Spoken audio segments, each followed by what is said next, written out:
All right, welcome back to another episode of the Be the Obvious Choice podcast. I'm your host, Tyler Miller, and today we are joined by Mr. Ben Freedman. Hey. Ben, the reason I wanted Ben on this podcast, and it's my first episode doing it, and so you should feel very privileged. I am very privileged. Yes, I saved the best for first. Oh, I see what you did there. Yep.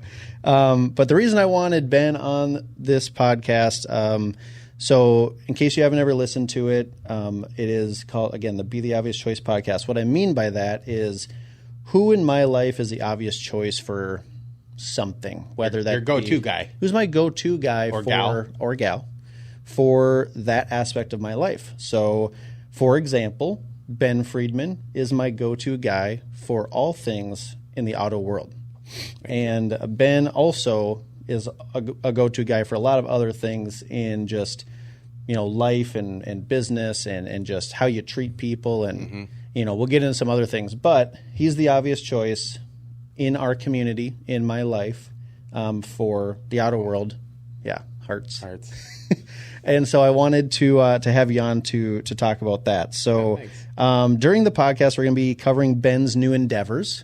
Hint, hint. There's something on my hat that we may get into, and he also has a huge passion for just a customer-centric experience, providing that to his customers, and something that we share in for sure. So excited to talk about that.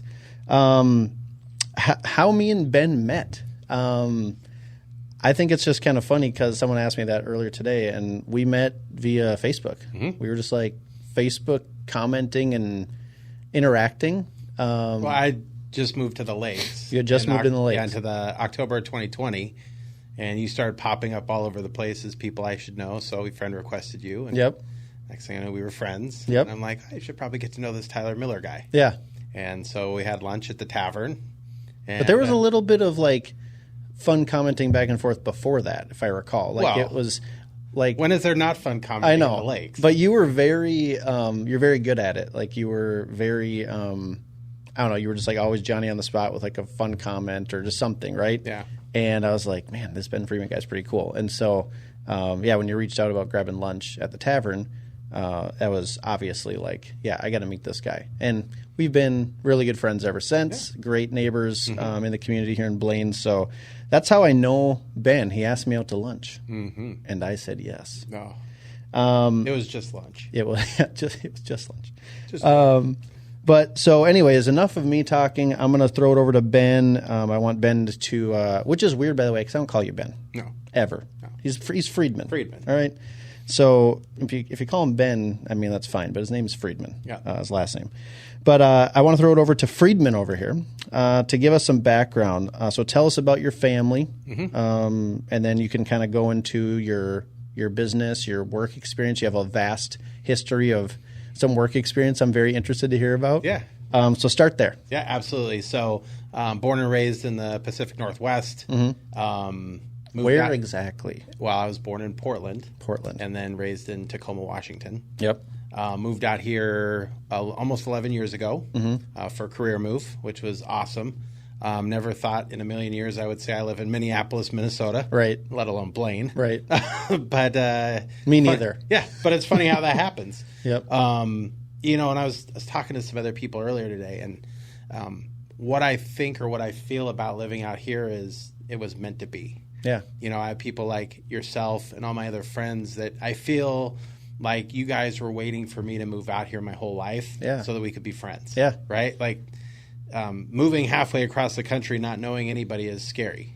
Very scary. But then when you think about all of the cool people that you could meet or all of the experiences you get to have, it's like super awesome. And, I think a lot about how that ties into maybe what we're going to talk about later with being an entrepreneur. Yeah. Right? There's it's scary. Yep. Right? And your sign up here says it perfect. Yep. But at the end of the day, all the experiences yet to be had, all the people yet to be met, it makes it all worthwhile. Right. So going back, so I've lived here in Minnesota for 11 years. My wife Kai and I have lived here in Blaine for almost 3 years. We have a 6-year-old son, David. My wife runs our 2 children's clothing stores, Once Upon a Child in Maple Grove. Once Upon a Child. Oh, yeah. Did I nail it? Yep, absolutely. I actually did the promo for that. No. Buy, sell, repeat. And so she operates our 2 Once Upon a Child stores. And then our son David goes to school. He'll be in 1st grade here in about 3 weeks. So, yeah, both amazing. Love your family. Yeah, thank you. Kaya, I mean, you outkicked her coverage for sure, just like I did. I know. Knuckles, buddy. Yep, yeah. But yeah, David's awesome. He's just so like excited all the time. Yeah. Just like very, very curious, and he's just he's a great kid. So yeah, and you know, I'm sure I've shared this with you, but my wife and I met on an airplane. Yeah, and that's actually one of my questions. Okay, well, then we'll save it for then. No, we can go into it right now. So I was going to say, so you said, your wife, Kaya. Yeah. Talk about how you met and maybe how you proposed. Sure, absolutely. So purely coincidental. And like I was talking to a friend earlier this morning about coincidences in my life. Yeah. And like, what about if I missed my Uber ride to the airport that morning, or if I didn't get in the elevator 16 years ago and bumped into somebody who needed an internet sales manager in the car business. I probably would not even be in the car business. Right. I did well on mortgages, which, mortgages are mortgages. Yep. At Nate Reich. But shout out to the big dog. Yeah, I wish I had a piece of bubble gum because that seems to be the cool thing. But anyway, so that was coordinated right there. That was very coordinated. For anybody watching on video, that was really not planned, I promise. So anyway, met my wife. I was at the airport at like 4:45 in the morning. Didn't want to talk to anybody. Didn't want to see anybody. Just wanted to get on my airplane, get to Chicago to do some business. And this gorgeous woman walked by me with a coworker of hers. And I'm like, oh, she's beautiful. But I don't want to talk to anybody. I just want to get on the plane. Right. Well, I got on the airplane, and when you fly from Minneapolis to Chicago on a Delta flight, it's 2 and 2. So I got on the airplane, and then next thing I know, she gets on the airplane, and she's, oh, my seat's right there. It was right next to me. So she tries to put her headphones on. So I'm like, all right, well, I'll start talking to her. Yeah. Anyway, 45 minutes later, we got to Chicago, parted ways, and then the rest is history. But it was meant to be. And, we've been married. It'll be 7 years in December. And it's been wonderful.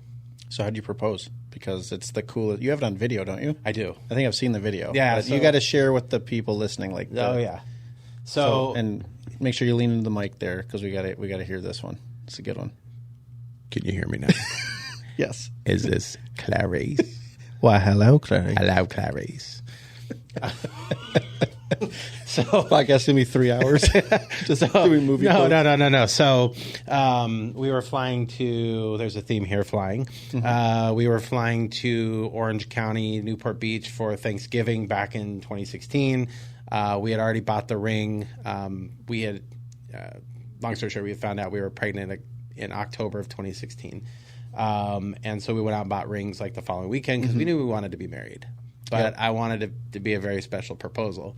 So she helped you pick out the ring? Like yeah. You guys? Yeah. Like we knew it was happening. It was just on you to do the proposal. Yes. Okay. I think the woman should give some sort of like opinion on what the ring looks like. I mean, it's her finger, so whatever. Anyway.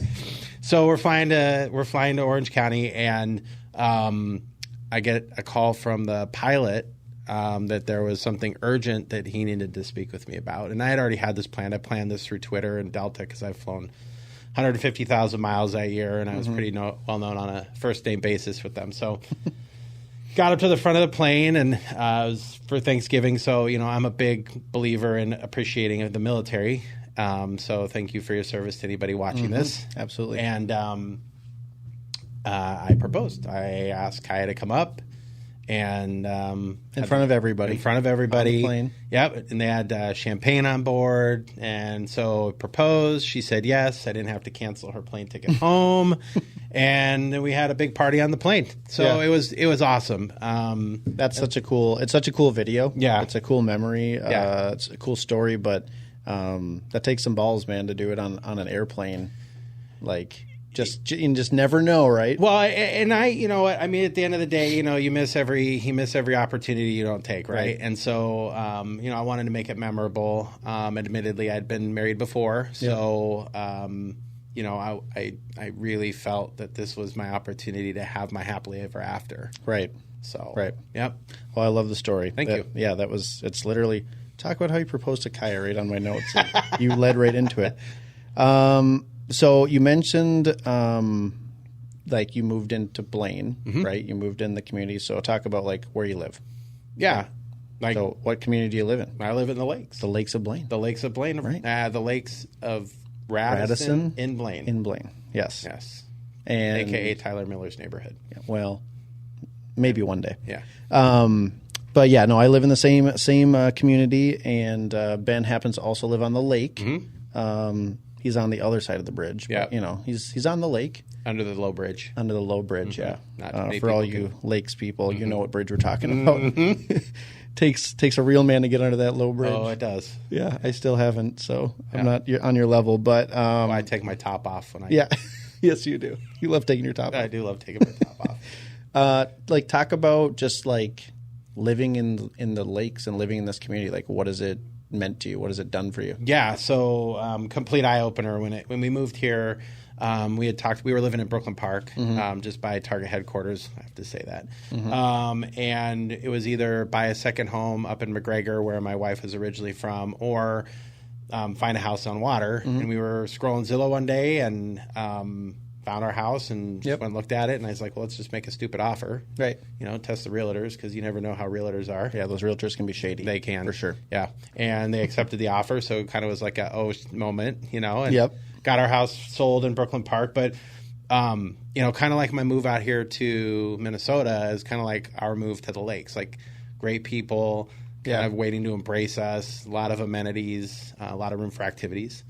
And it's just been great. Like, I love being surrounded by great people. Right. You know, and great walking paths. It's a fantastic area. Right. And you can get on the lake. You're not too far from the cities. It's, you know. Yeah, it's 20 minutes to get downtown from where we are. Yeah. And the lake is like this little hidden gem, because you can't just go boat on it. Like, you have to live on the lake to get on it. You know what I mean? I remember when we bought our house on the lake, we had never even been out on the lake before. Like, because it's that, like, secluded. It's that, like, kind of exclusive, where it's just like, if you don't know somebody that lives on the lake, like, you're not getting on there. Well, we were with some friends about a month ago, and they thought it was just like a chain of ponds. Right. And so when we took them out on the boat, they're like, this is a big lake. This is nice. It's like, it's not the big lake, but it's a big lake. Yeah. And it is nice to have an electric boat. It is nice that it's quiet. It is nice that you can go and at 10 o'clock at night, if you want, go out and put your feet up and not have to worry about making noise. Or if you want to go swimming, you don't have to choke down on oil and gasoline. Right. And it's just a fantastic place to raise a family. Yeah, it really is.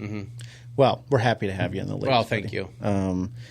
Okay, so talk about the relentless pursuit of a customer-centric buying process. When I asked you, you know, what is something that you really want to get into, that was something that was very passionate for you. And so what does that mean to you, and why is that so important? Yeah, so, you know, consumers are really the lifeline of the economy, right? Like, they consume goods and services. And so because people work so hard nowadays, and because people deserve the best, I don't care if it's in my industry, automotive transportation, I don't care if it's a $5,000 car, a $2,000 car, a $75,000 car.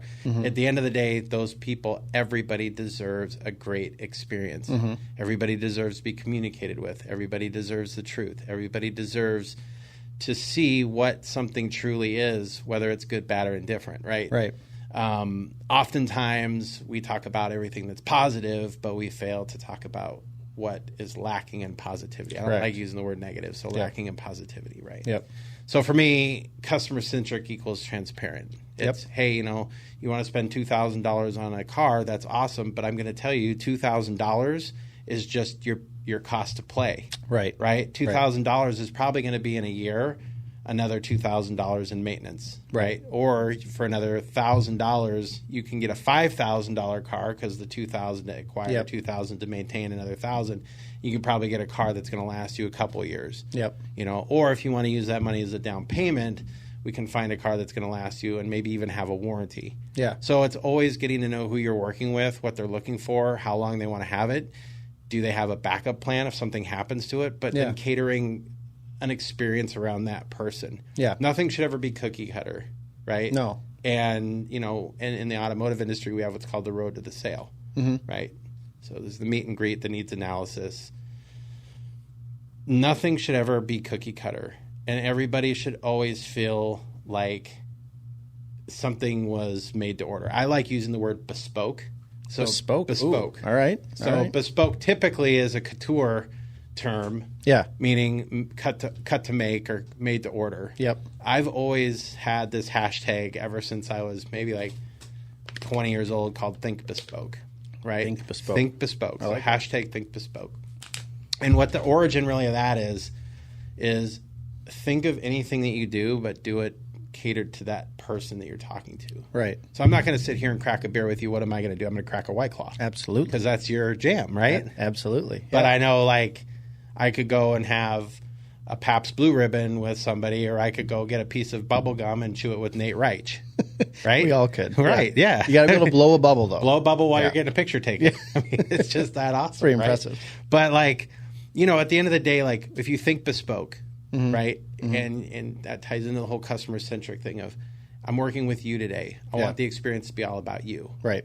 And then, you know, after we're done today and I work with a different customer, I'm gonna shape my experience around what they want. You're like a chameleon kind of. In a good way. And, you know, I've always been that way. Like when I was training at Maury's, where I was, the thing I trained the sales teams to be is when you're on the phone with somebody and you hear like a kid in the background, ask who that is. Is that your son or daughter? Right. Do they like candy? And that sounds kind of creepy. Well, you're not pulling up next to their driveway in a car. Yeah, no, but you know, and then it's like, well, what's their favorite candy? Yeah. And so conveniently, when they would come in and meet with me, I would have that candy ready to go. Yeah, and you're one of the best at it. Because then that means that you were listening and you were paying attention. I literally have in my office notes from probably 300 or 400 customers when I first started in the car business of what they liked. And anytime I saw that they were on our list to bring their car in for service, I would have their favorite snack ready to go. Yeah. And this most of the time was out of my own pocket. But at the end of the day, it's really, really planted a foundation for not only a great career, but also for my beliefs. Right. That everybody should have a very, very great experience no matter what you're buying or how much money you're spending. Yeah. No, you're definitely one of the best at that. I mean, I remember just recently, we were talking about like candy bars, you know. I'm like, oh yeah, I like Caramello. Like next week you showed up, you had a Caramello bar for me just because. And it's stuff like that people remember, and it's no surprise that you have had such success with connecting with people, training employees, you know, showing them how to be bespoke because you live it. You know what I mean? And sometimes people are preaching one thing but they're not practicing it, and like you definitely embody that. Thanks. But I think to give people a little bit of perspective, really quick, hit me with like the highlights of your business timeline. So you said you're a mortgage industry. Yeah. So graduated from culinary art school. So okay. I don't know if I think I did know that. Yeah. So he can cook, ladies and gentlemen. Yeah. Well, so I was in the restaurant business early on, you know, senior year in high school, a couple years of college. Anyway, ended up in Portland, Oregon to go to culinary school. Conveniently to be close to somebody who I was dating at the time. But I ended up graduating, went back into restaurant management, and then I learned through late nights and not a lot of money that that's just not what I wanted to do. Right. Was serving a table of guys one night at a really high-end steakhouse. Asked one of them what they did. They said they were mortgage guys and they were closing a great month. And this is back in like 2005? As a matter of fact, it was. Yeah. Yeah. So it was like nuts. Yeah. To get for sure. Like it was good to get in the mortgage industry. Yeah. Right? No, it was fantastic. Yeah. So and it's funny because for my training, I actually came out to Minneapolis to do training with the company that I worked for, which was a subprime centric mortgage business, but they're no longer around. Yeah. So anyway, no surprise. Yeah. Subprime in 2005. They're probably not around anymore. Yeah, not so much. But so anyway, so mortgages. But like, and I know you're going to keep going, but since I'm in real estate, I'm curious, like the mortgage thing. Mm-hmm. So like, what made you get out of that industry? Was it just like you saw the writing on the wall? Was there like, did you start to see some cracks and things happening in the housing market where you were just like, this isn't for me anymore? No. So the first company I went to go work for went out of business. They were served with a huge attorney general settlement lawsuit. Okay.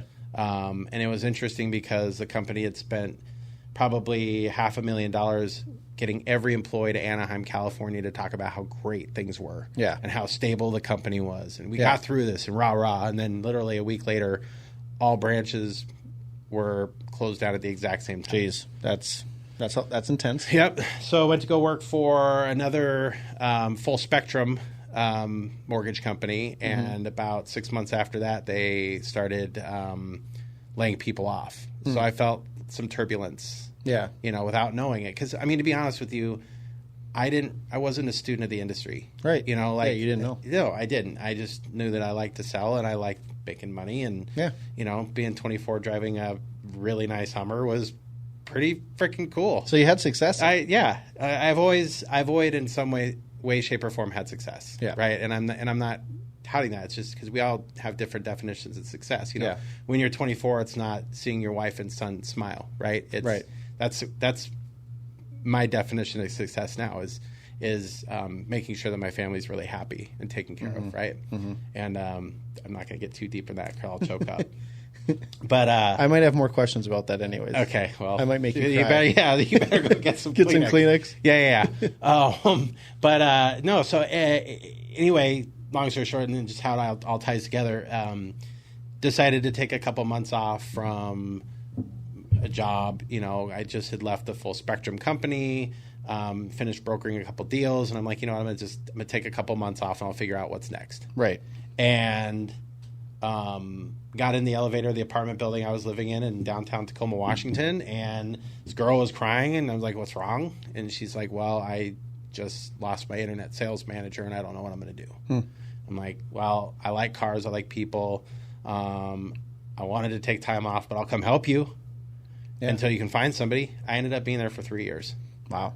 And that was internet? That was internet sales at a small Chevy dealership just outside of Tacoma, Washington. Okay. So it wasn't necessarily related to selling cars at that point? It was more like originating car sales through the internet at that point. So I was setting appointments. Okay. Yeah. And then you transitioned to? Then I transitioned to digital marketing, got really involved with digital marketing, started doing some selling. When I got into digital marketing, I was working for a dealership in Seattle, based out of Seattle, Tacoma. It had some stores in California. So I was traveling from Washington to California every month and had a lot of fun doing that, and kind of started really getting that taste of like, hey, this is cool. This could be a career. And then got approached by a really well-known digital marketing company to do a consulting gig out here in Minneapolis. Okay. And like 3 or 4 weeks in on my consulting gig, I was cornered by the CEO, and he said, hey, you're going to move out here. You're going to work for me. I'm like, nope. I'm good. Yeah. And then 2 weeks later it was, okay, you're going to get fired or you're going to quit. But either way, you're moving out here to work for me. And really? So I'm like, okay, well, this is just meant to be. So it was at threat of firing that you were forced to move to Minnesota? He was literally playing around, but I viewed that as kind of the writing on the wall that maybe it was supposed to be. So isn't that just the thing about Minnesota, though? Like, you don't move here under your own will. You had to be forced. If he had asked me in the wintertime, I probably would have taken a little bit more of nudging. But when did he get you over here? It was like spring, summer? No. We started talking about it in July of 2012, and I moved out here. My first day in Minnesota was October 1st, 2012. That was probably a beautiful day. It was. Yeah. Yeah. I mean, for just a short period of time. It was great. I love the fall. Yeah. I don't know. I do too. Yeah. But it was one of those years where we got snow on like October 15th. Dude, I remember literally like my first winter here in Minnesota, because like in Washington you get like 2 or 3 inches done. But I remember it was like my first winter, like I opened the garage and it was like stacked deep on the garage, and I'm like, this really is a thing. This is intense. This is the thing. Like, what's up with these snow brooms and like getting up at 4 o'clock to go clean cars off? Right. Like, Well, but yeah, I gosh. love it. In the auto industry, man, you guys probably had to clean a ton of cars off. Yeah, this last winter was brutal. Ooh. There were those 2 days where we got like 18 inches of snow in 24 hours. Yeah. So I was working at the Bear Lot in Mounds View. And literally, you have to clean the cars off, move them, plow, move them back, clean the other cars off, move them, plow. I mean, it's a full day. Yeah. It's a full day thing. And then it's like, it's just going to snow tonight. Mm-hmm. Like, Yeah, but it is what it is. People, we're tenacious and resilient. Yep. All right. So then you did digital marketing, and then they flew you out here. Yeah. And kind of take me to where you went next. You were at Maury's, right? Yeah, so- that's where we kind of met. Yep. Yeah. Well, that was so when Maury's moved me out here was my first go around with Maury's. Yeah. So I worked for Maury's until 2013. Went off and did a couple other things. Came back and took over their variable operations development manager role. So variable operations in the automotive industry is the sales department, right? So you have variable operations, which is sales, and then you have fixed operations, which is service, right? Yep. So just always remember fixed cars in the service department. Yep. Okay. So So you're in variable. variable, yep. So I would travel around to each of the stores, and I would help the sales teams leverage the opportunities that were in front of them, whether it was through the internet or from the phone or from walk-in traffic, to make sure that they were getting all of the juice out of the fruit, right? Right. Making sure that they were maximizing every opportunity, not only to get guests in, but also if a guest left without buying, what are we going to do? How are we going to follow up? Right. So, yeah, I mean, that it really, took my career to the next level. Yep. And then left there. COVID hit. So COVID hit, and it was just up in our corporate office, there were just maybe about a dozen people that were working. A lot of people have been furloughed in all of the stores, so working now directly with the managers Yep. to help them sell cars versus having salespeople. So. Yep. It was a great time. Definitely long hours putting reports together, making sure that everybody still, kept their head on their shoulders and navigated through what was then unknown. Right now, I mean, we're obviously on the other side of that now, and rightfully so. But no, it was great. And then went and partnered up with somebody who I have a lot of respect for, Richard, over at White Bear Mitsubishi. Yeah. You've met Richard. Yeah, he's a great guy. Yeah, he is a great guy, and. Worked with him for a while, learned the company culture. They've got a really great culture there. Mm-hmm. They're part of a bigger organization philosophically called the Rydell Group. Mm-hmm. And the Rydell Group believes that everybody should be helpful and effective, right? So it's all about the ethos. It's all about the culture of a company that makes or breaks it. Right. And so, I would say that I've been blessed being around really great people, personally, professionally. Mm-hmm. I've had some really great mentors, and at the end of the day, I'm just kind of getting started. I know. Yeah, and that's the exciting thing. Super exciting. It's like you're just scratching the surface. Yeah. Everything you've done is like leading up to this kind of big moment that I think is coming very soon for you. So, when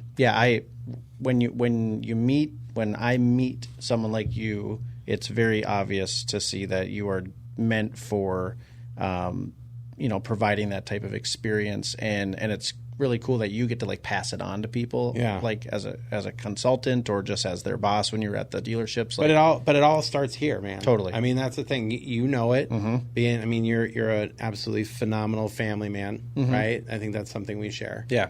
But professionally, it all has to come from here, right? Totally. I mean, at the end of the day, if it doesn't come from here, like it's not going to be authentic, right? Yeah, it's going to be empty. It's not gonna trick anybody, right? You know what I mean, and I can go back in my career. We were talking about the mortgage industry, right?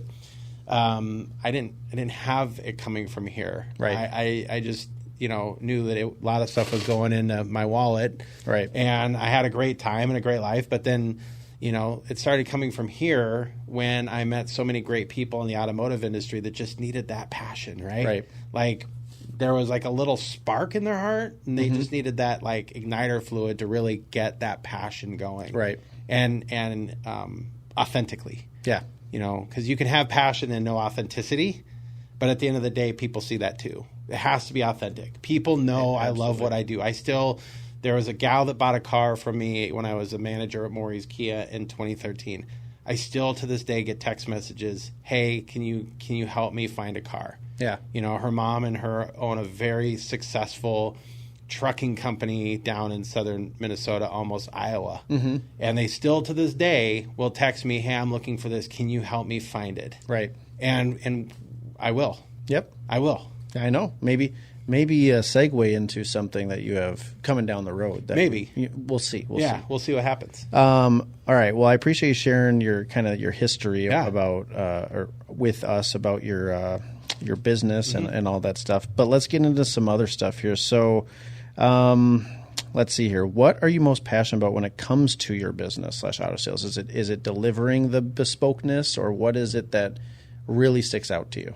Doing something different. Yeah. Right. So like, again, like it's not necessarily about selling the cars. Yeah. Right. It's seriously about delivering an experience you can't replicate it. It's unmatched. Right. I would challenge somebody to replicate the experience that I can provide. And I saw the experience firsthand. Right. My father-in-law purchased a car from you guys, and I mean, you were there, and you kind of stepped in. You gave your salesperson a couple little piece of advice or whatever, just some information, and I mean, it was seamless. It was perfect. Yeah. And he did such a great job, and I can see a lot of what you do probably spilled over to him, which then passed on to my father-in-law, and it was fantastic. Yeah, it's just an expectation, right? Yeah. If I get involved, there's a different level of expectation, right? And whether I'm actually selling the car or whether I'm just, I don't like to say just, but whether I'm also the manager at the desk, the leader on duty, whatever you want to call it, right? There's an expectation that I have that nobody else will touch. Right. The minute that somebody alters that expectation, you go to somebody else. Yep. I love it. Let's see here. So this is one I'm really curious about. So take me behind the scenes, okay, at a dealership. Mm-hmm. What are some of the secrets that they don't want us to know? For example, how much negotiation room is there really? Yeah, so it depends on the concept, right? So if you're at a one-price dealership, there's no negotiation room. And Tyler, you're a business person too, right? Yeah. And a lot of people put their trust in you. So if they're a one-price dealer and this is what they call their best price, if they negotiate even a penny, guess what? They're a liar. Right. So, anytime you're at a one-price dealer, whether it be, a Maury's, a Walzer, et cetera, like that's their best price. Right. Right? There obviously is other tools to negotiate, like if you have a trade-in. Right. Obviously, you should do your research. You think Kelley Blue Book is the best for that? Well, here's the thing, though, right? Like, you have to be honest with yourself when it comes to doing a trade evaluation on your own. If your car needs tires, make sure that you factor that in. Yeah. Tires are at least, I just put new tires on Kaya's car, $350 a corner. Yeah. Right? So they're expensive. Granted, those are 21-inch tires, but even 16-inch tires are still $150 to $200 a corner. So every scratch, factor $200 to $300, right? Yeah. So you have to understand that while you may think your car is perfect, it's not. So you have to be honest with yourself when you're factoring a trade. Right. And then, the other thing too is just always making sure that you're up to date on your maintenance. Yeah. So as far as secrets go, there's really no secrets. But there are I talk to people all the time. I get them in the real estate world, and they want to negotiate, right? It's just like they have to get a deal. And I know there's people in your guys' world that walk in and they won't pay sticker price. So if it's a one price place, like you said, is it just kind of hey, I want to help you out, but this is what we can do, and that's it. There's not you're cutting deals and flexing for people. Yeah, dealers spend thousands of dollars to bring people in to make them happy. Right. Why would a dealer spend thousands of dollars to bring people in to lie to them and say that you were best price or we're not? So when did that change? When did you start to see the one price dealership mentality? Because I think back in the 70s, 80s, it was a lot. It was just different, right? Yeah, watch Fargo. Yeah. Yeah. When do you think that changed? So I never knew about one price when I lived in Washington State. So it was different then? Correct. Well, one price, best price, whatever you call it. Yeah. There's dealers have different things, right? Really is from the Midwest. Yeah. So, when it comes to Washington or what I saw before, it was always here are the numbers, and then isolating what the objection is, right? So if it's Well, I'm trying to be at this payment. Cool. Trying to figure out how to get to that payment. A lot of people don't pay cash for cars, so in reality, price is irrelevant. Right. And with financing the way it is now, et cetera, the best thing to do is just to go in and trust your instincts. Yep. If you want to shop around, that's great. But the one thing we see often is people don't compare apples to apples. No. It can be the same year, make, and model, but maybe the one that they're looking at that's $1,000 more has $5,000 more of options. Right. So, while I understand the industry's always had a bad rapport, at the same time, you have to put your faith that somebody is still taking care of you. Yeah, but I think it's harder to find. Just like in my industry, like it's the same thing, right? You get the reputation that we're money hungry, commission, like that's all we care about, and it's like no, like we actually do care about our clients. We want to deliver an amazing experience, and I'm not blowing smoke. I'm telling you, like this is what your house is worth, and I refuse to tell you it's worth more just so I can get the listing. Right. So. Sometimes you have to be willing to say no or walk away in sales, but it's out of transparency and it's out of like doing the right thing. Yeah, and again, trust and transparency. If I say and I advertise that this is my best price and I negotiate even a penny, now I'm a liar. I know. And now I am what you think I am, and I'm not going to be what you think I am. It's the same with like commission percentages. For me, it's like people are like, well, can't you just do this one time? And I'm just like, yeah, but if I do that, then I'm hurting, or I'm kind of disrespecting all of my past clients that charged a different rate to them.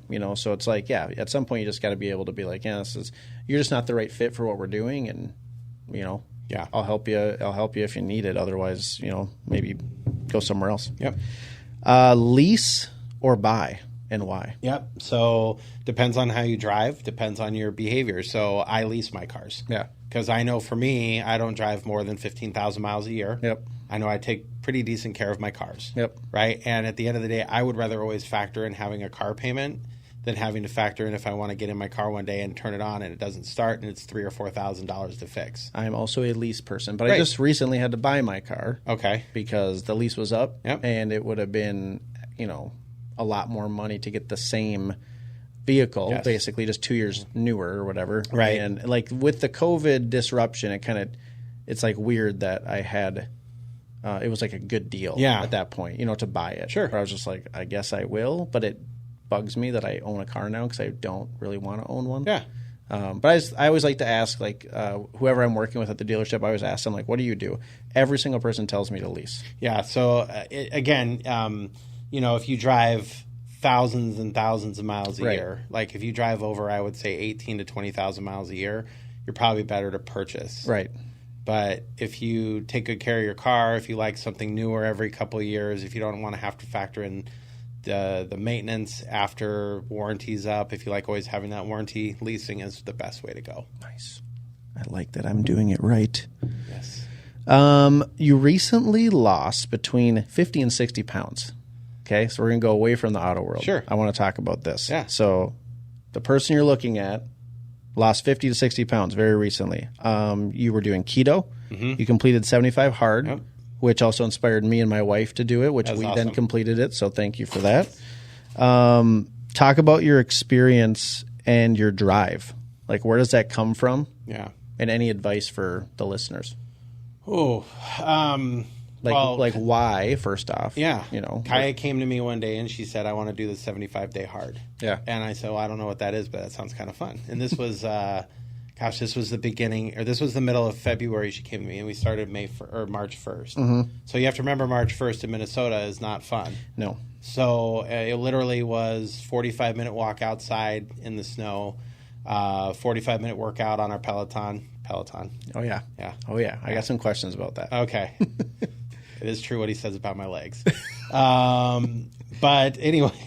That's on here. Yeah, but what I found was that I wasn't disciplined, and so 75 hard really reined me in and made me more disciplined and more driven to stick to something to actually see the results. Did you have to start over?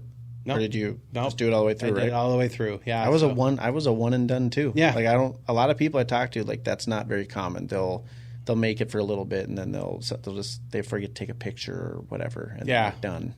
Yeah, there were a couple times where, I got to bedtime, which for me is about 8:00 at night because I'm old. And I had like 2 glasses of water I had to drink, so I'd run downstairs and drink them. Yeah. Or I forgot to take my picture, so I'd take my picture. Yep. But honestly, like after I'd say about the first week, just got so disciplined that I just kept going, and Kaya did it with me, so it was a lot easier. That's to a do huge tip. Yeah. I'd have for anybody considering doing keto, because I tried keto too. I did it for. She didn't do keto, but she did 30. She did Whole30. Yep. But for keto, for me, is easier because there's no gray area. Yeah. You either can have it or you can't. Yep. But if you're going to do a diet or a fitness thing or anything, like if you can get your spouse involved or somebody else, Yes. like a buddy or something, Yep. oh my gosh, it's so much easier. But especially if you're like married and you're trying to do keto and the other one's not or something, like I would find that it was a little harder. My wife was super supportive, but I just love bread. Yeah. So like it's a problem. Well, you can have keto bread. I know. It's just, I know. Yeah, not the same. Yeah. But I mean, incredible accomplishment. Thank you. 50 to 60 pounds. Was it 50 or 60? It's actually 45. 45. But I'll take the 50 or 60. All right. But literally, so it's 45. 45 pounds. I went from 291 down to 246. It's amazing. I on 75 hard, I lost 12 pounds. Yeah, so that's good. Now I don't feel like I've accomplished anything. Yeah, but no. that's good. We're going to do it again. We're going to do it again. We're going to do it again probably starting maybe middle of September. Yeah. Got to wait till after the fair. Yeah, for sure after the fair. Yeah. Yeah. We're doing 75 soft right now, Yeah. and I was like, we kind of made our own rules. I'm like, I get 2 cheat meals a week. Yeah. Otherwise, I'm not doing it again. Well, because you and I also had old fashions the other night. we did, but we can socially drink. It's for 75 soft. Yes. All right. You also starred in a handful of commercials recently when you worked at the Bear Lot, right? Yeah, I wipe our Mitsubishi in the Bear Lot. Yeah, well, so a part of my role was doing the Hot Car of the Week, which was Car of the Week. Yes, a Hot Car of the Week, which was on Twin Cities Live. So so Richard and I would feature a couple used cars and then whatever the new specials were for the month. Right. It was a lot of fun. Yeah. It was a lot of fun. I always had fun doing that. Or you were really good at it too. Thank you. Yeah. Yeah. I wrote down here, I said, are you signing autographs left and right now? Are you like destined for Hollywood? No. Did you get recognized ever? A couple times Yeah. people would come in and say, you're the guy from the Hot Car of the Week. But no, Rich, a part of working for Richard is understanding that, and having that respect that Richard's really built that store's brand. Yeah. And he's done a beautiful job. Yeah. Again, he's very creative. You've met him. He's He's very a charismatic. great guy, And yeah. the other thing, too, is he believes that everybody has a home. Yeah. And that's something I truly respect about him. Yeah. And, with doing stuff for him, whether it was doing stuff on social media with the tripod and the cell phone and just having fun with it, or it was just always such a blast. Yeah. No, I just wanted everybody to know I'm sitting here with like a TV star. Well, my original TV debut. Yeah. Oh, there was more. Yes. So my dad and my brother and my uncle were partners in an appliance store in Seattle. Okay. And I was actually in a commercial for them back in like the late 90s. Just Hollywood over here. I know. Are they paying you royalties at this point or what? No. Damn. Just get to keep the last name. All right. So these questions, I did them in a sporadic order on purpose because I like to keep people guessing here. What is the biggest piece of advice you have to anyone for a happy marriage?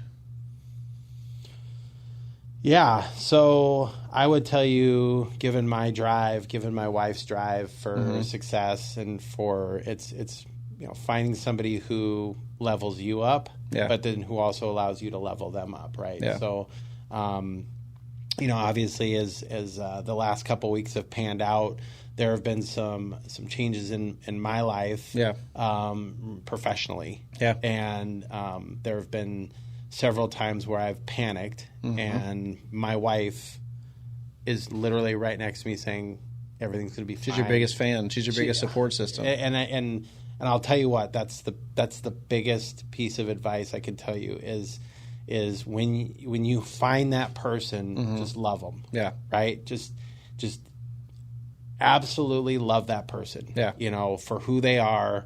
You know, and there have been times where I have been tough on her. Earlier in the year, business at the clothing stores was not as fruitful as it is during the fall. Right. And so, and I have deep regret about that. Yeah. Right. Because here, the woman of my dreams is literally my pillar. Yeah. She's holding me up. She's the rock. The last couple of weeks. It's been just an interesting dynamic couple of weeks, right? Yeah. Just a few things that we weren't planning on, but the man upstairs really has a plan for all of us, right? Yes. And she's been there, and she's just been my rock. Yeah. And so, you know, that's my plan to be for her as her rock when she needs that. Yeah. So your piece of advice for everybody is just unconditionally support your spouse. Correct. And sometimes, you know, I think us guys, we like to try to fix things. Like, you know, we like guilty. Yeah. That's unfortunately, ladies, that's a trait of ours. We always want to fix things. And sometimes it's like talking and like trying to fix it for them. I've learned over the years isn't what they actually need. Sometimes they just want to sit with you and they just want to know that you got them. Right. And, you know, it seems simple, but it's super important, and it's very rare. It's very rare from what I've seen, especially like in my industry, for example, like, you know, real estate, commission, tough. Not a lot of people are having tons of success this year. Right. Like, if you don't have your spouse's support, like, you're screwed. It's game over because you can't keep showing up for yourself. If your spouse doesn't believe in you, you're going to talk yourself out of it, or you're just not going to believe either, you know? So, yeah, I agree with you 100%, and that's awesome that Kaya does that for you. Yeah. Yeah. No, it's enlightening that you've got your true ride or die. Yeah, absolutely. Right? Yeah, feels good knowing it's like king and queen, and, you know, we're here to take on the world, and anybody else that's standing in our way, like, sorry, but get out the way. Yeah. You know what I mean? I think with a really supporting spouse and someone who's like dialed into what your vision is and stuff, if they believe it, like, you're unstoppable, you know? Yeah, absolutely. And, you know, I think she believes in me more than sometimes I believe in myself. Yeah, you need that. Well, I believe in you, Ben. Oh, Tyler. All right. We talked about this one. Talk about the Reich Birdwell inside joke. How did that start? Jesus. So I don't even know. I don't know either. I just think you just started doing it, and it's hilarious. But to give everybody some context, basically we have a neighborhood Facebook page like anybody has, and they'll be like, I don't know, some lady selling some random piece of furniture or something, and every single time I look, because I see all these posts. I think it started out with those two doing it, and part of me was like, okay, I'm kind of new to the neighborhood, so I'm just going to have fun with these They were guys. doing it to each other? Right. Okay. Yeah, and so then I was like, okay, well, I'll just try it. And then next thing I know, one of them's getting banned.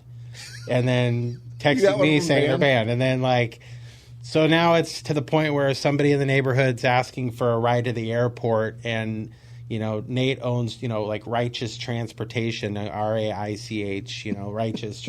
And, you know, Rich is like operator or whatever, because he's I believe he's a surgeon. Yes, he is. Yeah. So, you know, and then I'll get the text message that he had gotten messaged on Facebook asking for a ride to the airport by who was, so, you know, so I honestly don't know how the shenanigans started, but it was fun. It's fantastic. Yeah. Like, now it's like if somebody actually gives a valid suggestion, I'm like, no, I want the Nate Rich Birdwell tag. Yeah. Just to get them going, you know? Yeah. And then people, like you said, they're actually reaching out to these guys like, oh, I heard you give rides to the airport. Yeah. And like, if you guys know Nate Rich or Rich Birdwell, they ain't got time to give people a ride to the airport. They're like the last people that would be doing that.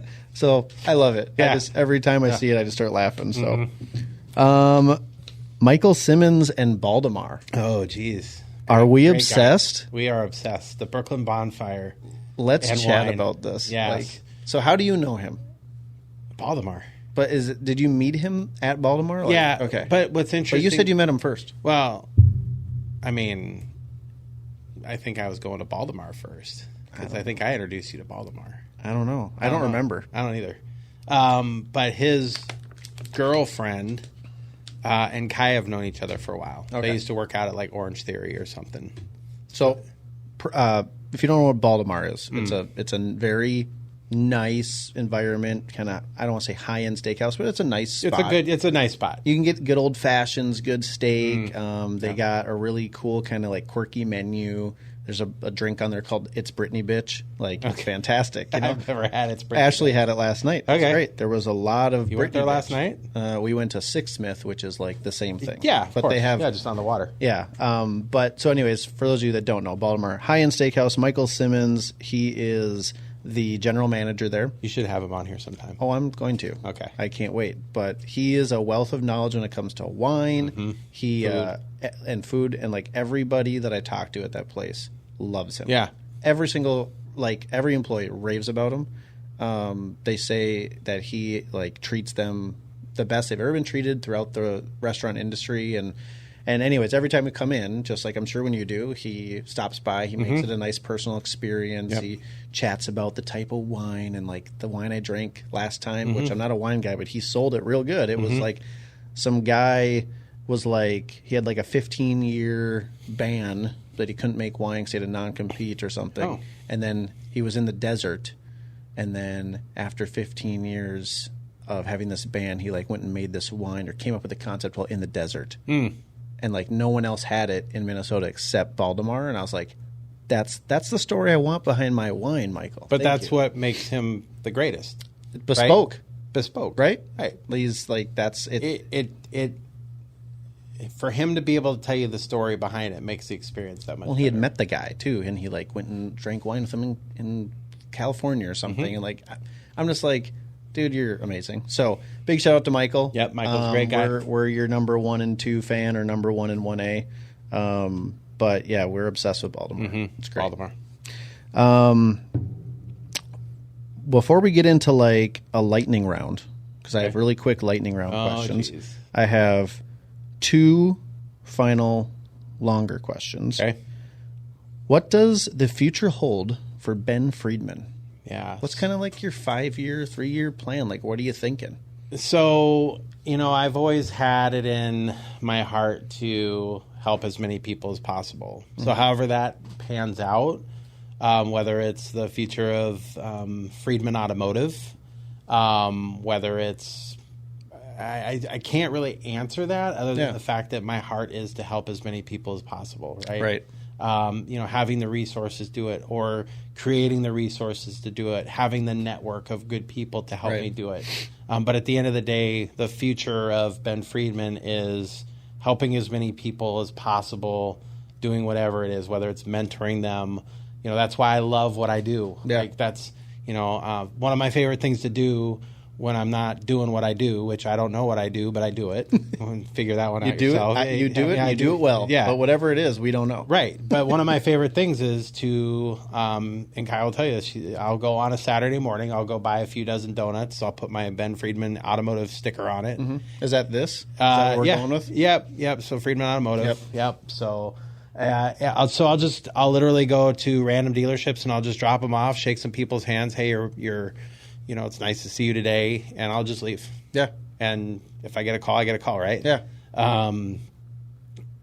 But again, it's inspiring greatness. Yeah. Because I still have yet to find people that did that, other than people who we paid like in our vendors. Right. And when winter comes, and mark my word, because I love doing it just because of the fact that it's good exercise, like I would be out there brooming cars with people even if I wasn't at a dealership. Yeah. Yeah. Because I just love doing it. Yeah.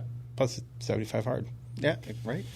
No, I mean, I think whatever the future holds for Ben Freedman, it's going to be filled with lots of people that absolutely love you and are like blown away by what you do for them, and that's going to be a fun, happy life to live. And I know you're not doing it for this reason, but I do it because of this. You do it for that, but you're also your son is going to look back on what you've done. Yeah.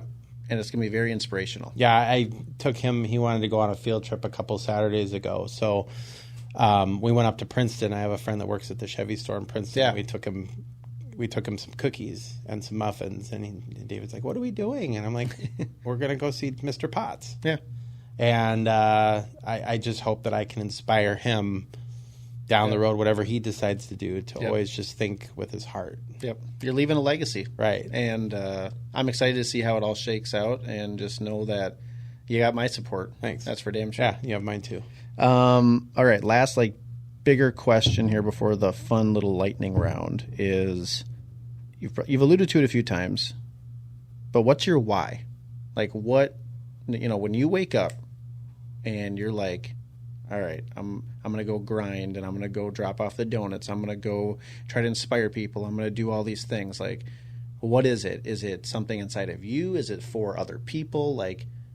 What keeps you going? I don't do things for me. Yeah. I mean, that's the one thing everybody knows. I don't do things for me. I like finding people that need a little encouragement, or people that may have an idea but don't know how to get there, right? Just like me, sometimes I'm lost, right? Sometimes I feel lost, right? But at the same time, I don't focus on myself when I feel that way. The way I solve that problem is to go find other people that are lost and lift them up. Yeah. Because when they're lifted up, so am I, right? But my why is to help others see greatness even when they can't see it themselves, and fill them with gratitude, right? I'm a very grateful person. I look back on all the things we've just talked about over the last hour, moving out here, meeting my wife, having a great career, having health, having a beautiful son, living in a beautiful neighborhood, having the things that we have. It's all things that come with gratitude. And it can all be taken away, and I'd still feel the exact same as I feel right now. Yeah. One thing I said, I think earlier this year or late last year, was I'm okay if I go broke as long as I leave this world a better place. Yeah. I love that. I'm happy to go broke as long as I've left this world a better place. Well, you always do. Broke? No, not you. Never go broke, baby. You always leave a place, wherever you were, you leave it a better place. Every time you pop in the office, it's funny that I'll come in the office, my team members will be like, yeah, Ben stopped by. They talk about you like they know you, and I'm just like, what the hell? I missed him again, and you have a way of connecting, and so I'm glad that your why is I love people. I truly do. People make me, right? It's not a title. It's not what I have. Again, it's people make me who I am, and therefore I'm going to make people who they are. Well, you're doing what you were meant to do. That's for dang sure. Thanks. You know what I mean? So it's fun. That's an amazing why. That feels good. That's why I just know whatever you do, you're going to be successful, because you have such a big why to help everyone else. You're never going to run out of that, to do that. For me, my why before, when I first started in real estate, was provide financial freedom for me and my family, right? And it's I don't want to say we're financially free by any means, but we got to the point where we don't have to check the bank account every day. We can take people out to dinner and not have to split the check. Sure. You know what I mean? Yeah, that's kind of what we were going for. Yeah. And so it's oh, shit. All right, what's my other why now? And so your why is almost never ending, because there's so many people that could use your help. It just fills you up, which is great. Yeah, last year, with certain people who, a guest of ours at Wiper Mitsubishi, his kid was hit by a car, right, and severely injured. And Kai and I didn't even think twice about it. Donated. Somebody's house burnt down. Donated, right? Yep. So, again, mission in life is to help as many people as possible, right? Yeah. And we're just blessed. Yeah. Right? Just blessed. All right, now I have some fun questions for you. In what I call the lightning round. Get some shorter answers, just kind of thing that pops in your head first. Okay. With some of this stuff. Some of them might need a little more explanation, but some of them will be I'll ask you the question. I just want to know, first thing that comes to your mind, okay? Nate Wright or Rich Birdwell? Basically. I'll take Nate Wright. Yeah, duh. I like Birdwell, too. I do, too. He's got the stash working for him right now. He does. It's, Yeah, but Nate always has, the Like the 5 o'clock, I know. like I got my face wet and rolled it in a sandbox look. Should we just skip all the questions and talk about how much we're obsessed with Nate and Rich Birdwell? Okay, first question. What is the wattage cottage? Yep. So the wattage cottage is where the Peloton is. I haven't used it lately, admittedly, but I can tear up the Peloton. I've got... Yeah, can you get those on camera? Stand up. Stand up and give a little flex or something. I mean, you're busting through the shorts, bro. I know. Yeah, so I got pretty good legs. Yeah. So the wattage cottage is basically where the Peloton is that I can just absolutely tear it up. Yeah, so like Ben is a sandbagging son of a bitch is what he is. So when we first like started getting acquainted, I was like, "Oh, you ride Peloton?" Like, "I ride Peloton too." Like, let's see who can go faster. So Tyler Miller's half hour is basically 10 minutes for me. And my half hour ain't bad. No, I mean, you know what I mean? It's not like there's people that are way worse. Right. I'm always in the top third. Yeah, but you're always riding with Kendall Toole. Kendall Toole is the best. Just saying. Turn on one of her metal mixes and see what happens. But anyways, he's a sandbagging son of a bitch because he's like, "Oh yeah, like I ride Peloton. I don't know." And like the numbers this freaking guy puts up it's insane. Yeah. It's literally insane. It's a challenge though. In 30 minutes, you know what your PR is? I remember I wouldn't be able to tell you like what my PRs are now because it's been a while since I've ridden it, but I'll get back into it probably here in the next couple. I mean, weeks. what you're probably in like you're in the 500s for a 30. I want to say maybe like 6. No, you never touched 6. No, for a 30. I think for a 30, I'm in the 5s, like mid 5s. Yeah, for a 45, I know I'm at 791. I remember that's my 45 is 791. It's nuts, dude. I've never done a 60. My follow-up question to that, we already kind of talked about this. It says, "Do you have robot legs?" I do not have robot legs. They've always been bullshit. strong. Bullshit. I actually have a metal detector here. We're going to check right now. Okay. No, I don't. All right. But yeah, an insane amount of muscle and stamina in this man over here. It's freaking crazy. Lower body, the tree trunks, right? Yes, the tree trunks. Oh man. All right, BMW or Mercedes? I'm going to say BMW. Okay. Any reason why? They're a little bit more exciting. They have a lot more. The color palette is a little bit more extended, a little bit more sporty. Mercedes is a little bit more elegant. That's why you drive it. I'm an elegant man. You are very. I'm a elegant. gentle man. Yes. You are. But BMW is just historically a little bit more sporty, and they have a bigger variety of models and body styles. All right. Best car on the market. Oh man, that's a tough one. I would say under 50,000 right now. Gosh, now you're putting me on the spot. I mean, I don't know. I would say probably like a Honda CR-V or a Toyota RAV4 or a Mitsubishi Outlander. Just from like a value standpoint, you're saying? Yeah. Just from not only an acquisition but also from a maintenance perspective. Okay. What were the ones you said? So Honda CR-V, Toyota RAV4, Mitsubishi Outlander. Okay. Right?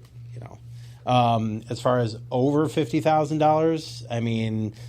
yeah, like the best built car out there right now. Like, could be $300,000 car. Like, what is it? I mean...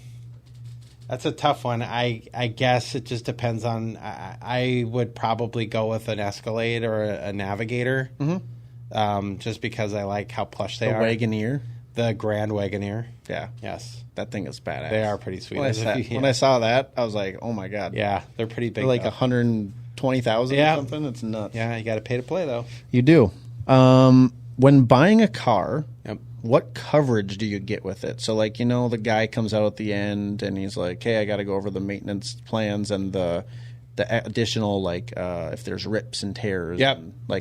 And then you can add the little plastic coat on your hood to prevent the rocks and the scrapes and stuff. What would Ben Freedman get? So I get it all. You get everything. I do, but here's why. Because I get the money back. Remember, I lease my cars. Yeah. Right? So anytime there's a scratch or a ding or a dent, you have to pay for that when you turn your car in. Yeah. So if you get the protection up front, it's maybe $50 or $60 more a month. Mm-hmm. But that's over 36 months, that's what, $2,000, right? I get that money back by not having to pay for all of that stuff. Okay. And all of the fixes, right? And we have a neighbor who bought wheel and tire protection for her car, and we may have mentioned her husband a couple times on here. But I'll tell you, like, they call it insurance for a reason. So wheel and tire protection is insurance, right? So if you something happens to your wheels now, like I think said individual's wheel was like $2,200. And wheel and tire protection is maybe $800 or $900. Yeah. So would you rather spend $2,200 on a wheel, or would you rather spend $800 or $900 and have your wheels protected for as long as you have the car? I wish I would have done that on my lease. Yeah. That was like the only thing that wasn't covered. Right. And then I had to replace some tires because it was just like after the first year they were just like not holding air. Well, so tires are maintenance. So you're regardless, even if you buy wheel and tire coverage. Okay. Wheel and tire coverage only protect if, for example, you crack a wheel or you dent a wheel, drive or over a nail. No, because that's unfortunately that's like maintenance. That's going to happen. Yeah. But like if something were to happen to the actual structural loyalty of the wheel, it covers that. And this neighbor, she used it. Yes. There you go. Look at that. Is that answer any different if you're buying versus leasing? No. So what I tell people, again, is you'll get out of it what you put into it, right? Yeah. So the common thing, even when people are leasing, is typically dealers right now, because inventory is so short, dealers are buying out leases, right? So if I'm protecting the front of the car with the clear shield, right? If there are dents and dings in the front of the car because there's no clear shield, that is money that's deducted from the trade value. So if you spend $1,000 protecting the front of your car, you're not going to have to worry about that. Yeah. But if you take your car in and there's dents and dings and all that stuff on the front of the car or rock chips, that's $1,000 that's taken off the value that you could have just spent to protect the car. I just wonder if in the low inventory market, similar to real estate, like would a dealer look past some of that stuff just to get a car in to provide to their clients? Well, of course. Are they right now? Is the answer different because the inventory is so low with this coverage stuff, or is it no matter what you still think it's a smart play? Any great dealership is going to find a way to make a car deal happen. Yeah. Right. Again, that's going back to customer-centric, and we do. Like most dealerships will figure out a way to make it happen. Yep. I like it. Yeah. Let's see. Best advice you've ever received?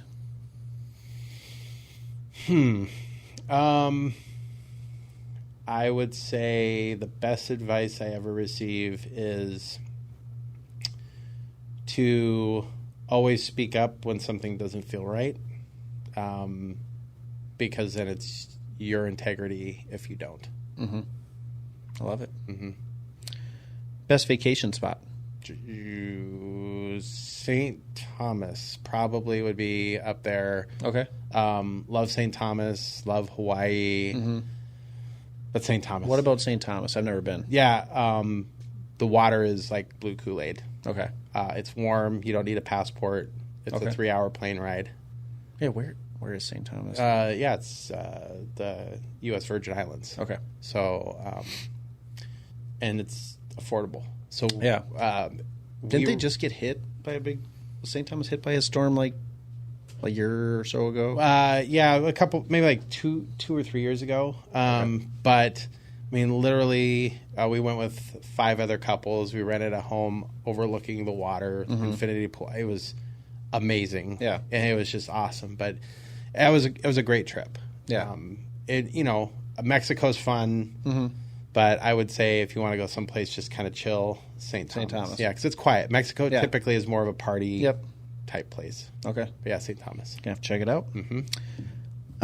This one's kind of funny. So because you do 75 hard, you would do the outdoor walks all the time around our neighborhood. So I wrote down, what's your favorite route to walk around the neighborhood? Oh, yes. What's your favorite? You got to have a favorite, right? Yeah. Like a go-to? Like walk me through it. So I come out of my neighborhood, go down Westlake Parkway to the Lakes Parkway. I hang a right. Oh, you hang a right? I hang a right now. Okay. I used to hang a left. Yeah.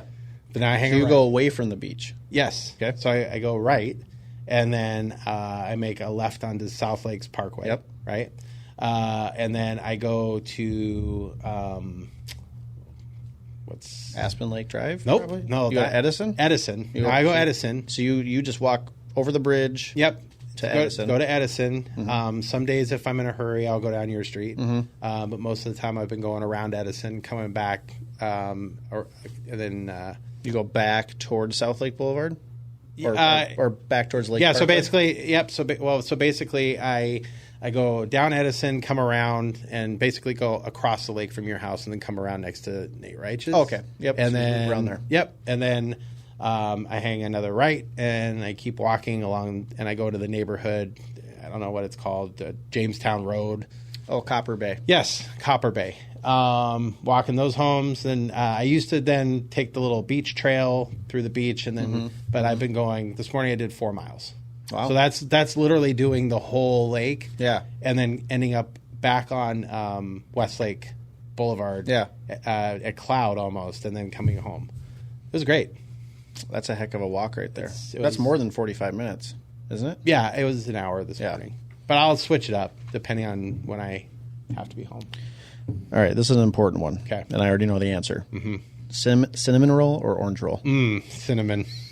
There's only one person I know that likes orange. She wanted to call in during this segment and voice her opinion. I'm sure you could probably edit her in. Oh, I'm sure I could. But yeah, so anybody who listening right now, my wife is a psycho because she loves orange rolls. Which, if you didn't even probably people don't even know that Pillsbury makes orange rolls instead of cinnamon rolls. Well, if you don't know about it, then they shouldn't have made it. They absolutely should not have made it. And now my wife has my kids thinking it's the right decision. There's a few other people that are on board Team Orange Roll. What? And I'm like, what world are we living in right now? What? Am I taking crazy pills? That's it's like the Team cinnamon High. roll. That's like Team High Noon versus Team White Claw. Yeah, there's no debate. No, it's Claw, baby. it's cream cheese frosting. But anyway, so me and Ben have verbally attacked my wife multiple times, Yes. and also through text and Facebook messages because she's wrong. And Ashley, I want you to look me in the eye now. Yeah, look yes, Ben in the eye. Yes, and just know you're it's wrong. cream cheese. Yeah, cream cheese, not orange. Yeah. Orange is like a Jolly Rancher or a juice, not Right. a frosting on a savory bun. and you know what I like with my cinnamon roll? Orange juice. I thought you were going to say an old fashioned. Well, we're getting there. But I can't have orange juice with an orange roll. That's too much orange. That is way too much orange. You know what I mean? So, anyways, whoever thinks orange roll, I mean, whatever, they're crazy. Maybe we need to start a poll. We do need to start a poll. We'll figure this out. Favorite restaurant in Blaine? I would say Oliver's is the first one. I mean, They took the octopus off their menu. they did. Yeah, the See that? 8-puss. The Yeah. 8-puss, Yeah, yeah. no That more was 8-puss. So very, I would very say sad. Oliver's, Bricks. I mean, it all goes to one person anyway. Corey's got the market covered. Yeah, he's somebody else I'd like to have on here one of these days. Yep. Yeah, he's definitely at the market corner. I'm sure he'd be great. But yeah, I would say Oliver's and Bricks. So, have you ever been to the Parlor downtown, like the burger joint, the Parlor? No. Okay. My wife is obsessed with the Bricks burger with the bacon jam on it. Anyways, she was like, ask Ben, because he'd say that the bacon jam burger is way better than the Parlor burger. And I'm sorry, it's not. But Well, your wife also likes orange rolls. I'm like, and she likes McDonald's apple pies. And so, what are we doing? Yeah, it's awkward. I love you. You're very simple, and I love that. Favorite spot to get an old fashioned? I mean, come on. It's either Baldemar or Oliver's. And how do you take it? What's your if they're like, what do you want in it, right? Because they always ask. It's tough. So here's the thing, right? So I used to go to La Crosse a lot, and in Wisconsin, their old fashioned is muddled fruit and brandy, Which is how I first started drinking old fashions. And so I like that. But I will tell you, the Brooklyn Bonfire at the Baldemar is the bomb because I like smoky drinks. Yeah. You constantly are sending me, I swear to God, once every 2 weeks, there'll be a video of you getting a smoked old fashioned. And I'm like, oh, where's my invite? Yeah. Say hi to Michael for me. I mean, gotta rub it in. No, I'm a huge old fashioned fan as well. I had 2 last night for my anniversary. And A smoked one is incredible. Yeah, the Crave's got a decent one too. Yeah. And it's funny, my wife bought me a smoker kit for Christmas maybe like 2 years ago. Yeah. Still haven't used We it. probably need to Yeah. bust that out, break that thing in. We should have brought that here. Oh, that what we were would've been thinking. great. Yeah. We should have just had old fashions while we were doing this. God, we should have. Dang it. Next time. When I'm on your podcast. Yes. What's your favorite thing to do in Blaine? Like just around this area? Walk around the lake. Yeah? Of course. I know. That's up there for me, too. It seems weird. I don't do a lot in Blaine. I mean, Yeah. ask me a year ago to take David to the Fun Lab. Yeah. He didn't like the Fun Lab anymore. Okay. He's going out of the Fun Lab. He's too cool. Yeah, the Halloween deal kind of, kind of freaked him out. But I love walking around the lake. Yeah. Okay. A couple more. Do you have any hidden talents? Like, can you, dislocate a freaking finger or, I don't know, juggle or... No, I like the karaoke. Yeah. I karaoke twice this last weekend. Did you really? I did. I sang I Want It That Way with Brian Schulten and John Seltner. And then I sang Five Leaf Clover to my wife. But no one knows that song because it's by Luke Combs. But no one knows that song, so it probably wasn't a good choice. But, I mean, I feel like I did all right. Did you try that in a small town? No. Okay. But you sang, and you probably were in a small town, so you tried that in a small town. Oh, I did. You're right. Okay, well, I did good. try that All in a small town. There was 200 people there, though. Okay. It was a lot. That's good. And I was after Philip Phillips got off the stage, so, I believe that was Philip Phillips Jr. That was, you're right. Philip Phillips Jr. PPJ. P squared J. So, okay, any other hidden talents you like to sing? I like to karaoke. Can you give us a demo? No. Give me a 5-second what's your go-to? This is how we do it. That's why I have to be This is how we do right. it. That's why once upon a time in '94, Montel made some money and last show was slow. And all he said was 6'8" he stood, and people thought the music that he made was good. And this was DJ, and Ben was his name. He came up to money. This is what he said: "You and OG are gonna make some cash. Some million records and we're making a dash." If you will. Yeah. That's awesome. Yeah, that's about it. Yeah, actually, now that you do that, it's funny because you literally dressed like a Backstreet Boy or something one time, or you had a chain and you had like a bucket hat or something. Right? That was for Greg and Michelle's first lake concert when we were on the lakes. Yeah, it was fun. So awesome. Yeah. All right, let's see. Aliens have recently been acknowledged as real. Okay. Thoughts? Are we? So let's just say they are, okay? Because that's what the government has told us, but they may be distracting us from something else. But that's what, that's the story right now. I feel like shouldn't we be doing something? Do we just go back to watching Netflix now, or I don't know. I mean, it's cool and all that people want to come hang out on Earth. Right. But I'm not buying it. No, I feel like our whole lives we're always just oh, aliens, and there's movies about it and all that stuff. And now it's no, they're totally real. And everybody's just casual, okay, cool. And we're not doing anything about it. And then I actually read the article and it's they found non-human matter or substance on a craft. And I'm that is so not specific that I feel it's made up. But they had people testify in front of a grand jury and whatever. I don't know, man. I guess so I stopped watching the news probably about a year ago. The only time I watch is if there's going to be a major storm, or if I am the same way. Or if somebody's eating orange rolls in our neighborhood. Yes, I got this information from TikTok. That's where I get all my news now. Oh, TikTok, yeah. Well, it's actually pretty good. It's not bad. I mean, honestly, if people want to come to our country, from outer space, that's great. More power to you. Just pay your taxes, bro. And buy cars. And buy houses. We'll figure that out. Yeah, we'll figure out the rest. What show are you binging right now, or what's the last show that you've binged? Oof. So I don't binge, but I would tell you my two favorite that I have binged. Yeah. Silicon Valley. Oh, God, I love it. I just finished that again recently. So Silicon Valley and Ballers.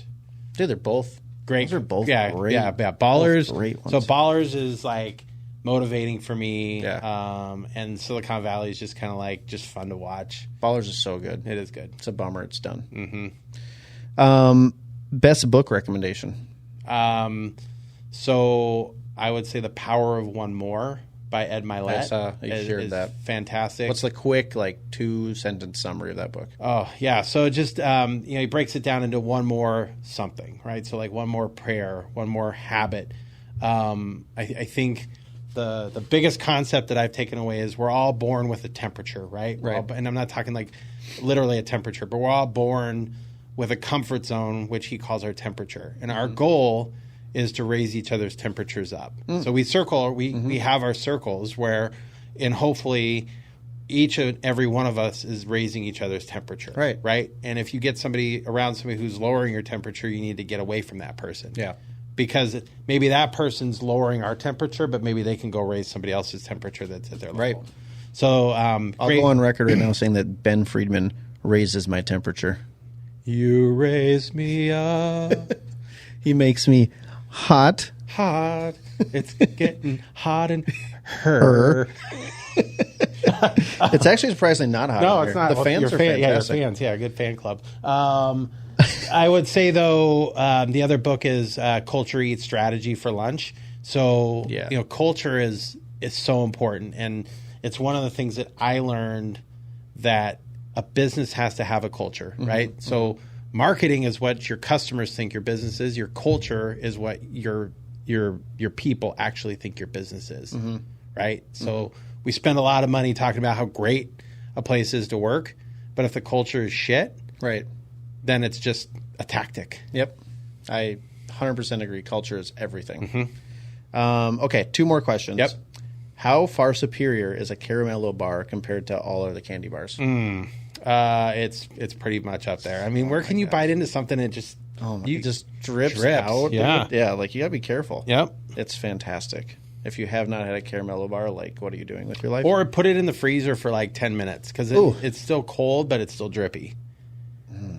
I gotta try that. I've never actually. I just, like, every time I get it, I have to eat it immediately. I can't wait. Yeah. All right. Last question. What's your go-to order at McDonald's? If you were like had to go to McDonald's, what's your go-to? So I'm just a small chocolate milkshake. That's it? I'm not. No fries, burgers, nothing? I mean, the nuggets? If I'm super hungry, I'll do a quarter pounder with cheese. There it is. But if I just am looking for something to get me through that's easy to eat, just a chocolate milkshake. You're just a simple guy who just wants to save the world one person at a time. Well, yeah. There's with a chocolate milkshake. Yeah, there's actually a YouTube video, a guy named Clay Cooley, brilliant guy, who talks about, it's called The Jobs We're Hired to Do, and he talks about a milkshake is hired to make us feel full but not give us a mess. Right. I'll send it to you. Yeah. It's really great. Back when I sold software, we used to take chocolate milkshakes into all of our presentations, and people would be like, why are you bringing these? And then we'd send them the Clay Cooley thing, and here's what you're hiring us to do. Yeah. I love it. Yeah. You're always like working an angle, baby. Right. But we learned that chocolate milkshakes and milkshakes in general are not available until like 10 o'clock. So on the early morning pitches, we were like shooting ourselves in the feet.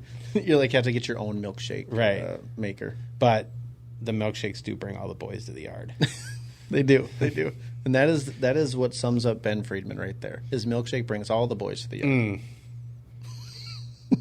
Well, I got no other questions. I just want to say that I really appreciate you being on here, dude. I appreciate you having me. It's awesome. It's amazing to hear your story and just hear how you are so dead set on just impacting the community, and it's just refreshing because not everybody has that why. A lot of people are about themselves, and you're someone that is different. That's why I was drawn to you immediately when I first met you, and I just love having you in my life, and you're absolutely the obvious choice for many things. No, I appreciate that, man. I just operate on the fact that nobody's going to remember what you had. They're going to remember who you are. Right. And if you had a good heart and you operate the same way and you do everything for other people with their best interests in mind, people are going to always remember you. So, well, thanks everybody for tuning in. Thank you. And Ben, thanks again, buddy. Appreciate you. Love you, man. Love you too.